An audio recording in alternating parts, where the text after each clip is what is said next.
جیغ بلندی زدم و همسرم رو صدا کردم.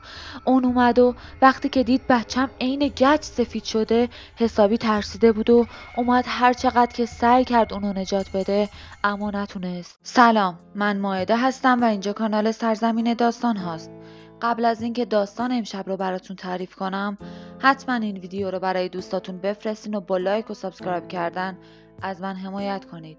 یادتون نره که با زدن دکمه زنگوله ویدیوهای بعدی رو از دست نمیدین. اگه هم میخواین که داستان خودتون رو برای من بفرستید میتونید از طریق یکی از لینک های موجود در دیسکریپشن با من در تماس باشید.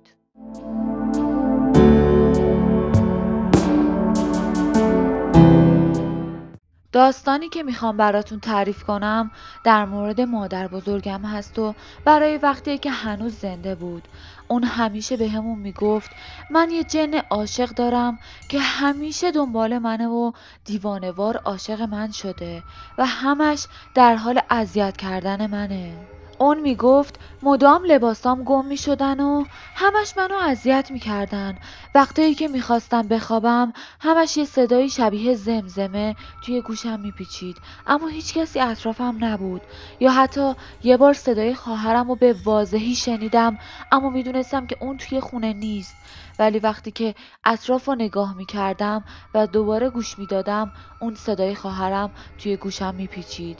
یا حتی یه بار وقتی که از خواب بیدار شدم تمام بدنم کبود شده بود و جای چنگ روی بدنم مونده بود.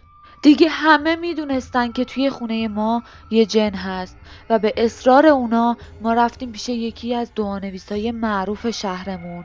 وقتی که اونجا رفتیم اون به همون گفت شما یه جن عاشق همراهتون دارید و بعد از کلی ورد خوندن و دعا خوندن یه طلسمی به همون داد و گفت اینو باید توی خونتون نگه دارین و ما هم همین کار رو انجام دادیم. بعد از اون 2-3 سال دیگه هیچ خبری از اون جن عاشق نبود و از دستش راحت بودم تا اینکه ازدواج کردم. وقتی که ازدواج کردم همه چیز بدتر از قبل شد. اونا حتی همسرم رو هم اذیت میکردن. یه بار وقتی که داشت تنور رو روشن میکرد اونا هلش دادن توی تنور تا بسوزه اما من جلوی این کار رو گرفتم و شوهرم رو نجات دادم. یا حتی وقتی که توی حیاط با همدیگه قدم میزدیم اونا به سمتمون سنگ پرتاب میکردن.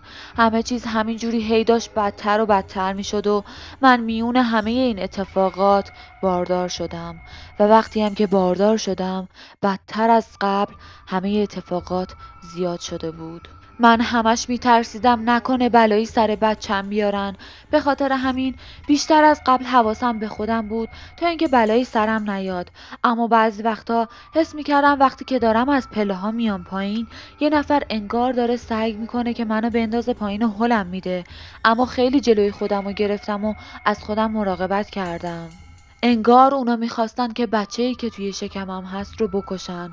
بالاخره بعد از همه سختی‌ها و مراقبت‌هایی که انجام دادیم به دنیا آوردم بچه‌مو و حدوداً 10 روز بود که از به دنیا اومدنش میگذشت.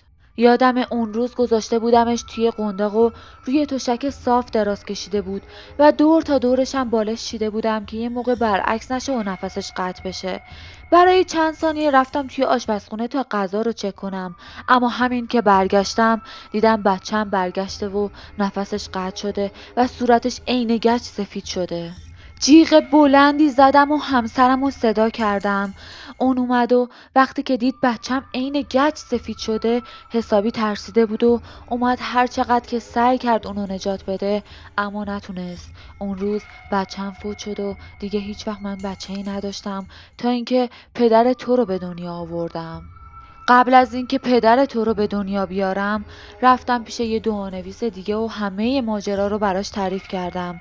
اون حسابی شوکه شده بود و یه سری وردهایی به همون داد و گفت باید هر شب قبل از خواب اینو 103 بار تکرارش کنید.